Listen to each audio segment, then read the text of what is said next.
Hey, how's it going? Welcome to all my YouTube comic book friends. How's it going? Chris here to show you a bunch of my new comics back issues.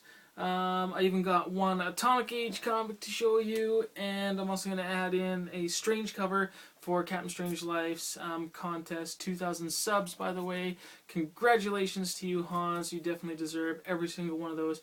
You're one of the greatest here on YouTube in the comic book community. Yeah, just top-notch guy. Okay, so let's move on here because I got lots of stuff to show you guys, and hopefully want to do it under 15 minutes. So I'm just going to burn through this stuff. Okay, let's start with Saga Chapter 17. Nothing really to say about this book. It's one of the best ongoing series, current series going right now. You guys all know that. You guys all love it, right?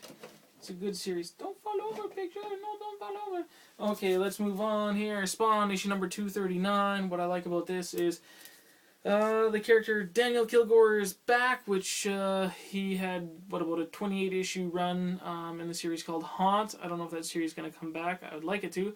But anyways, he makes an appearance in here. He did a few issues ago, and hopefully the crossover between him and Spawn happens soon. I would like that.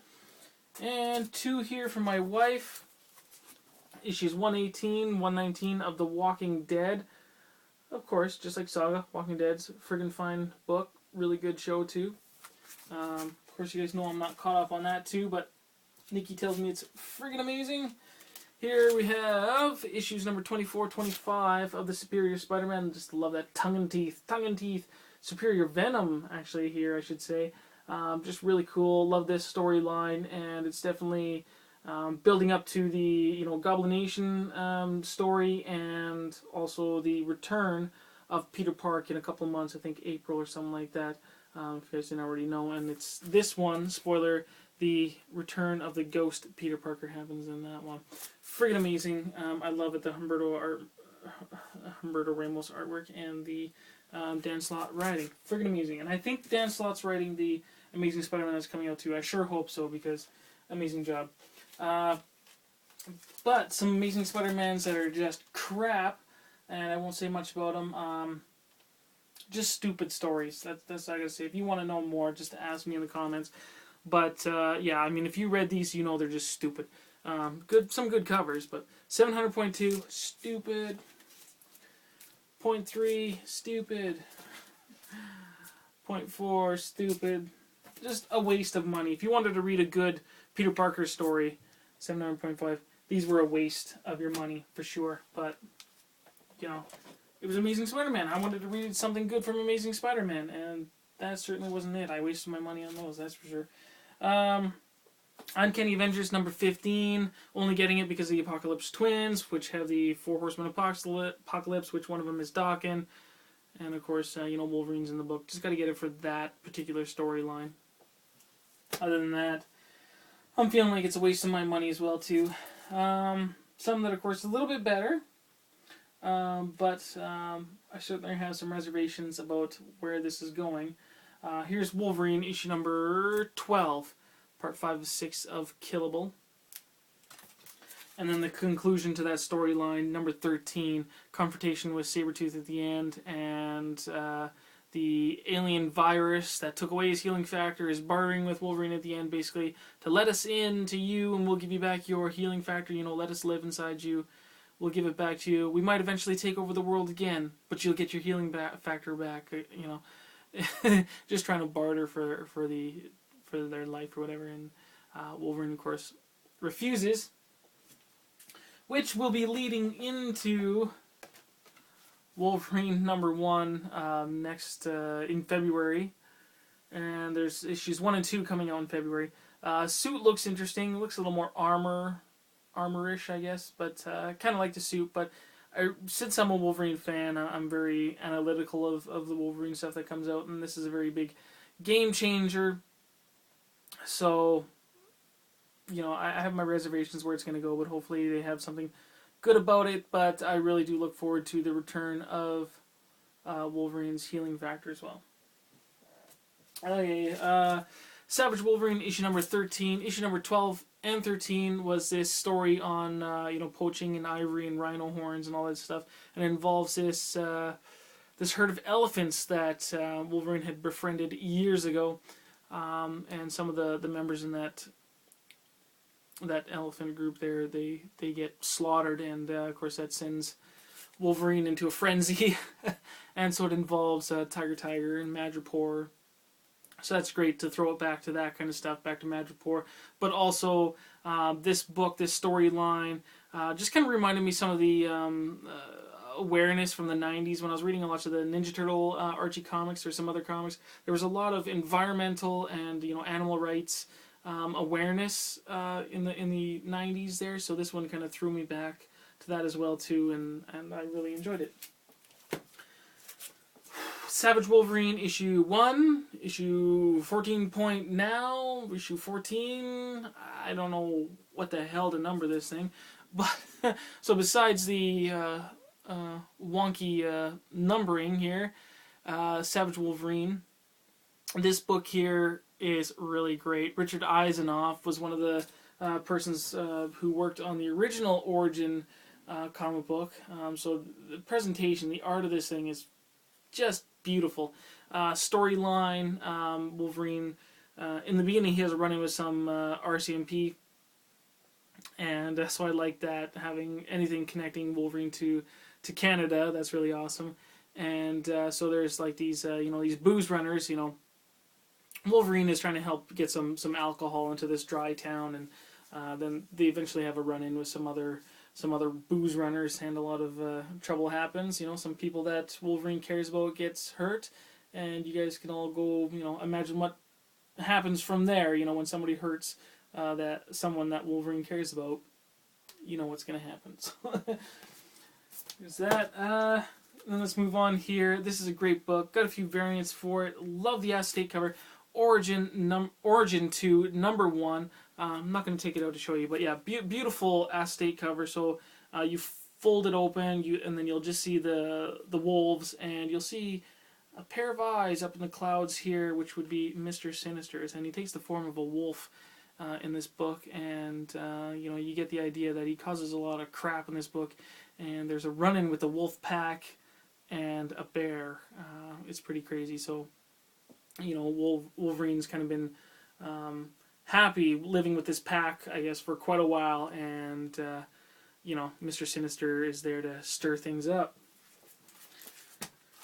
So, good book. Love the continuation from Origin. Blank cover variant. Of course, this one's going to, go to a convention, get a Wolverine sketch, of course.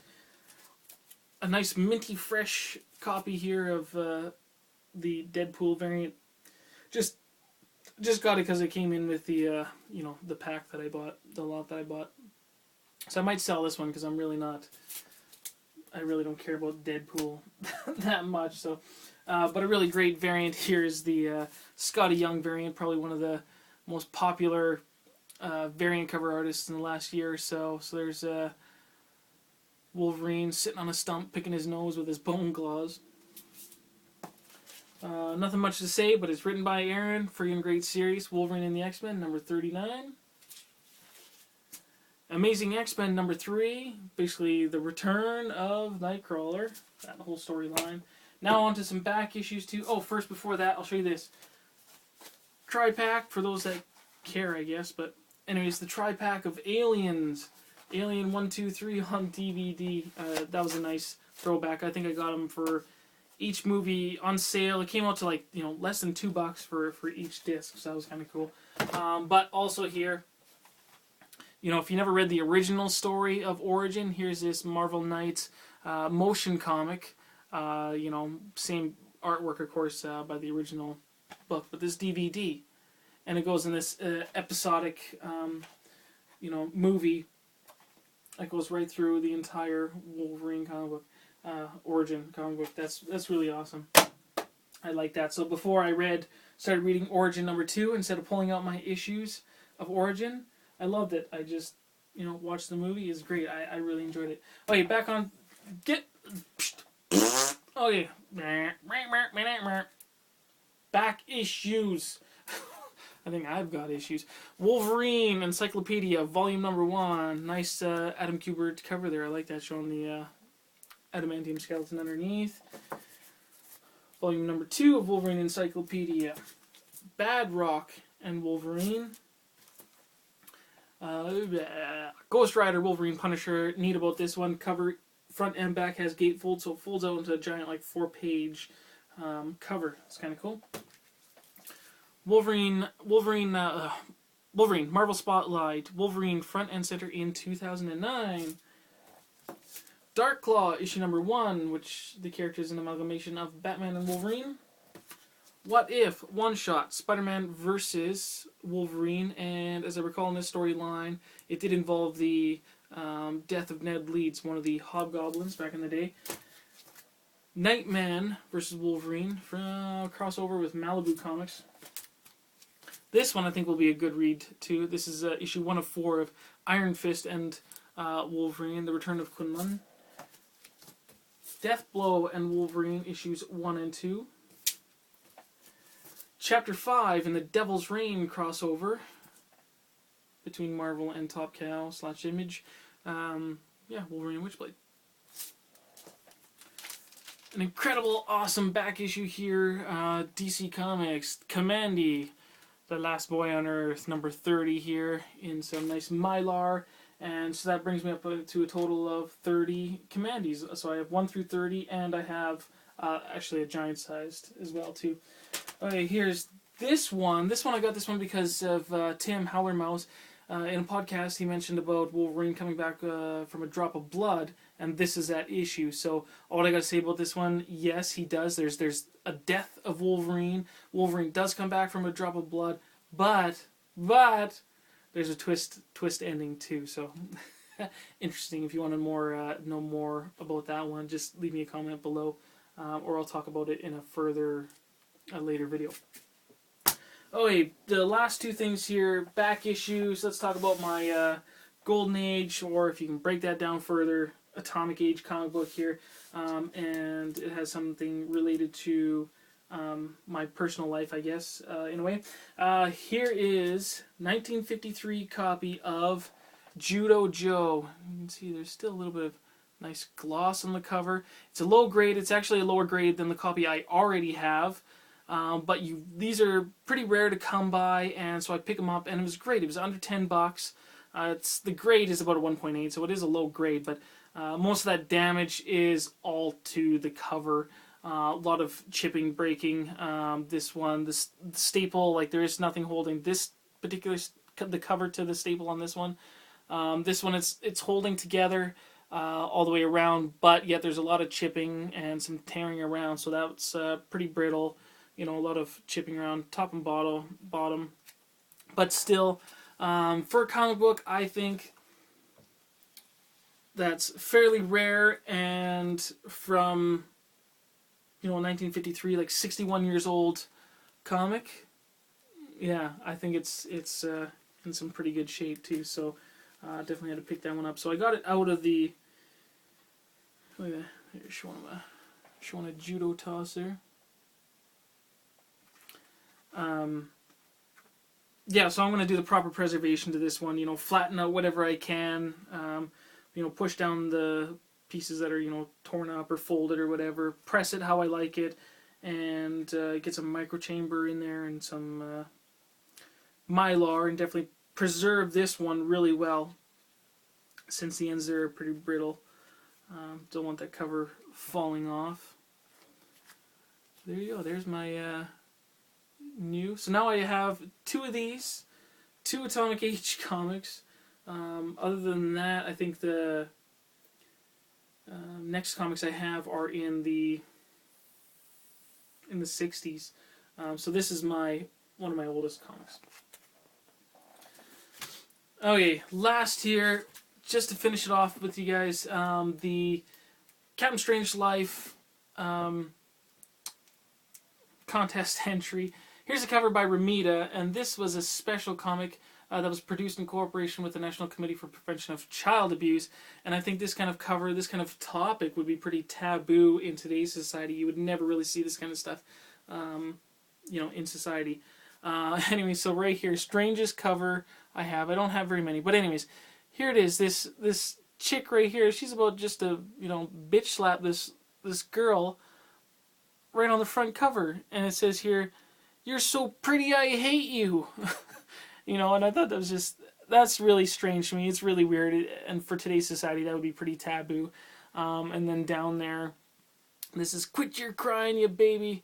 You're what's driving me to drink." So really strange, really weird. Really good effort, of course, back in the day, I think, by the committee and by Marvel putting out these comics. They also put out the other sexual abuse comics as well, too, again, which would be very taboo in today's society, but I definitely, you know, kudos to them putting those out. But this is probably one of the strangest covers I have, is just that image there of this, you know, chick about to just slap this little blonde girl. Really strange. Okay, so anyways, that's it. I gotta get out of here. Congratulations, Captain. You definitely deserve all those 2,000 subs and many more. So if you guys would like to leave some comments below, I would really like that, discussing any of my new issues or back issues. That'd be great. And I'll talk to you guys all later.